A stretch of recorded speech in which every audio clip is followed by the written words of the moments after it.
Ayan, hello po, good morning po. Ayan, sa atin po mga kasama po dito sa application ng NeoChat. Ang sabi po, meron kasi ako nabasa kanina at sa mga nakaraan po, marami po nagtatanong about dito, lalo-lalo na ako ay nasa room. Ang sabi po is, ask ko lang po, ma'am, paano nga po ba daw mag-withdraw dito at paano maging agent, okay? So, una kong binisit is ang kanyang account. So, siya po is host ngayon ng ibang agency. So, hindi po siya pwedeng mag-agent hanggang siya po ay under ng isang agency. Yan naman sa mga applications na natin ngayon. Kung ikaw ay isang host, hindi ka po pwedeng mag-agent. Siyempre, kung ikaw po ay isang host na. Okay? So, kailangan mo po munang magpa-release or mag-quit at pag nirelease ka na po, saka po natin ipaprocess ang iyong pagiging agent. Well, doon naman po sa withdrawal, paano nga po daw ang pag-withdraw dito sa ating NeoChat application? Dito po kasi sa ating application na ito is through agent po talaga ang sahuran. Pero kami po, yung kaming mga datihan na agent is kami po ay nag-request ng paghihiwalay po ng earnings ni host at saka ni agent. Okay? So, na-approve naman po yon. Ngayon po kami, every salary, every settlement is hiwalay na po yung salary ni host at saka ni agent. So, itinatransfer lang po ni host ang kanilang mga earnings kung sila po ay hindi umabot sa $50 minimum earnings. Okay? Transfer to me as agent or transfer to any coin seller na gusto nila at kilala nila. Ganon. So, wala po tayong stress dito. Depende po sa inyo kung kanino kayo mag-withdraw. Kung may kilala kayong coin seller, so okay lang. Kung gusto nyo sa akin, so okay lang. Pwede sa akin kayo mag-withdraw. Ngayon, ang mga host naman po na umabot na ng $50 minimum earnings is self-withdrawal po yan. Inyo pong pipilapan lang po yung bank card sa inyong account. Okay? Yan po ilalabas ang bank card before settlement. Okay? And then, meron naman po tayo mga agencies na hindi po nag-request ng pagse-separate ng sweldo ng kanilang mga host. So, lahat po ng earnings ng ng buong team nyo ay kay agent po yan dadaan. Kay agent po yan papasok. Meron po tayong guide kung paano magpasweldo, kung magkano po talaga yung fixed salary. Well, tayo po ay naka-times 58 po per dollar yan. Fixed po yon ha. Kaya po pag may nagpasweldo sa inyo, kayo mga host, pag may nagpasweldo sa inyo, kung meron kayong agent na mas mababa pa doon ang pinasweldo sa inyo, so pwede nyo po yung sabihin sa akin or sa mga admins na kilala po ninyo. At ako po, magpapaabot na rin po sa kanila sa official about po sa inyong mga problema. So, ayun po. Hindi po lahat ng agent is nag-request ng paghihiwalay ng sweldo ni host at ni agent. Okay? So, kung gusto niyo po, ikaw ay agent, kung gusto mo po na mag-request, pwede ka pong mag-message sa akin. Okay? O yan. So, ikaw agent, kung gusto mo na ihiwalay ang salary ng iyong host sa agent account, so, i-message mo lang ako or kung may kilala ka pong admin, pwede ka po sa kanila mag-direct. Okay? So, tulad po ng sinasabi ko kanina, gusto ko pong i-highlight ha, kasi po marami po tayong user na hindi po alam ang pamamaraan dahil hindi sila nanonood minsan ng vlog or ng mga videos dyan po sa ating YouTube channel. Marami po kami gumagawa ng tutorial about dito. Okay? Dito po sa ating NeoChat is hindi ka po pwede na makasahod kung ikaw po ay walang agency. Okay? So, unahin mo po na magkaroon ng agency. Pwede ka pong maging host or pwede ka maging agent. Kung ikaw ay interesado na mag-agent, i-message mo lang po kami at kami po ang magpa-process. Kahit ako ngayon, pwede ka po mag-message dyan sa baba para po agad natin may process para kung gusto mo na maging agent. Okay?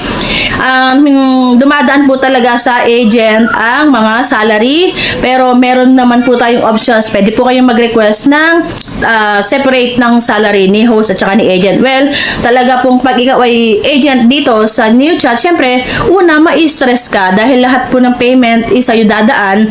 So, si agent naman, nalimutan ko pala sabihin, si agent naman, na magpapasweldo sa inyo, kukuhanin po niya yung inyong GCash or payment method or Maya kung saan nyo po ipapasend ang inyong sweldo.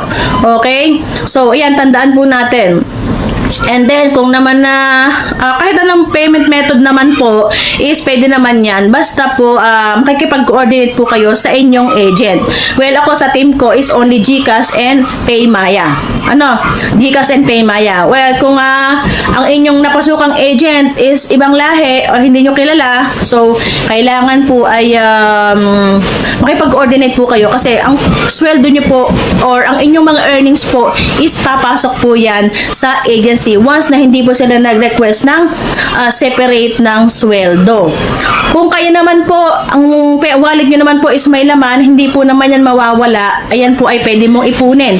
So, kung may $50 ka na at ikaw ay, at ang agent mo ay nag-request ng separate na sweldo, well, pwede mo po yung i-withdraw by yourself. Okay? Ganun po ang pamamalakad po dito sa ating NeoChat. So, kung nakukulangan po kayo sa explanation, marami po akong tutorials dito po sa ating YouTube channel. Hanapin nyo lang po, ang ating pong NeoChat is dating Panda Live application. Okay?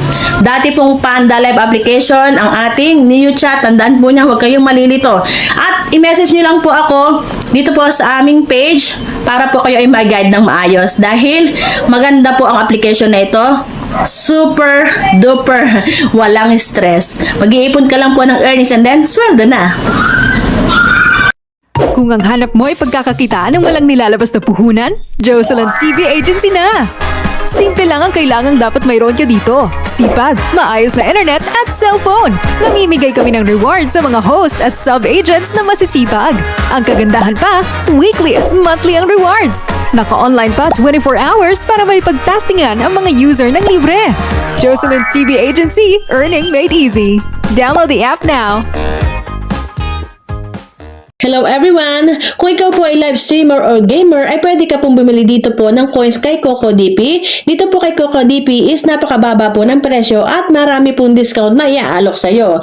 Pero may isa pong paalala ang aming website ha. Meron po kasing gumagala na fake website. Ayan po na nakikita nyo sa screen. Ayan po ay fake. Please po, huwag nyo po yan tangkilikin. Ang ating pong website ay may tuldok. Ito pong ating website is ito pong www.cocodp.com. Okay, yan po ang legit. At yun pong walang tuldok, ay yan po ang peke. Mag-ingat po kayo sa gumagalang manloloko, ha?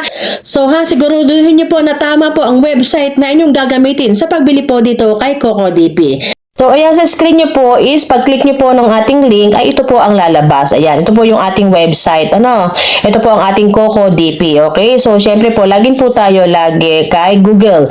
I-click po natin yung ating account. Ayan, dito na po tayo. And then, i-click po natin dito sa my order at ito pong CocoCoin. Ipapakita ko po kasi sa inyo kung paano po mag-recharge. Actually, napakasimple lang naman po mag-recharge. Tulad po ng ating nakikita sa screen, i-click nyo lang po itong recharge. Okay? Halimbawa po, wala po kayong balance. I-click po natin itong recharge. So, sasampulan po natin. Pero dapat po kasi is naka-minimum po tayo sa 500 CocoCoin. Okay? I-click po natin itong 500 and then itong ating payment method. GCash, Paymaya, GrabPay, BPI. Bahala po kayo kung saan nyo po gusto. So, ako po is palagi po kay GCash. Scroll up lang po natin and then magbabuy now na po tayo. Siyempre po, pag binawi now po natin yan, tayo po ay ating i-confirm. Ibig po sabihin, papasok po tayo sa GCash at i-confirm po uli natin doon na tayo ay bumili po ng coins dito kay CocoDP. Okay? Yun po yung sample nun. So, halimbawa po meron na po tayong coins, ayan, or meron na po tayong CocoCoin. Meron na po kasi ako ayan, 392. Ang gagawin naman po natin ngayon is bibili po tayo ng coins po sa application or sa games na gusto ninyo. Okay? I-click po natin itong icon ni CocoDP. Okay? Ayan. So, lalabas po is yung mga application at saka po yung mga games kung saan po kayo bibili. Ayan. Napakadami po niyan. So, may top sales po tayo dito. Itong top sales natin is itong Popo, Bigo, Chamet, at meron din po dito na Star Maker sa ilalim. Okay? Ito po yung ating mga top sales. Ngayon po, ibibilit po tayo ng coins para po dito kay Popo Live. I-click po natin si Popo Live. And then, ilalagay po natin itong account ID natin. Kailangan po is tama. Okay? Pero po, make sure na kapag nandito po yung ating account ID, natural, nandito rin po yung ating app name. Okay? Huwag niyo pong kalilimutan yan, ha? Kapag wala yung name nyo dito, huwag niyo pong igogo ang pagbili ng coins. Okay? So, magkano yung coins natin? 300 plus. So, dito lang po tayo makakabili. Yan. Yan po lang yung ma-avail natin. 21,000 coins or 137.43 CocoCoin. Okay? And then, scroll up po natin. I-click lang po natin itong ating payment method na CocoCoin at i-check po natin natin itong ating Gmail and then click na po natin itong buy now. Okay? So, ayan. Nagbilang na po siya. Yun lang po. Ayan, oh. Tayo po ay nag-order ng 21,000 coins. Dito po sa ID natin. Ito po yung ating Gmail. Ayan po yung presyo. At i-confirm na po natin. At i-check mo natin na meron na po siyang coins po sa ating Popo Live application. Confirm. Ayan yung mata niya ni Coco DP. And then, ayun po, oh, complete. Pero bago pa natin i-complete ito, i-check po muna natin kung pumasok na nga po ba yung coins natin dito kay Popo Live. So, ayun po, oh, di ba? 21,000 coins. Walang kahirap-hirap. Ang bilis mag-recharge po or magtapa po dito kay Coco DP. Ayan po, 21,000 coins na napakamura dito po sa ating website. Okay? So, syempre, kiklik po natin itong complete. O, di ba? Napakasimple. Meron na po tayo agad-agad na coins dito po sa ating Popo Live application. At dito nga po tayo bumili kay Coco DP. Ganun lang po kasimple ang mag-recharge dito sa application na ito.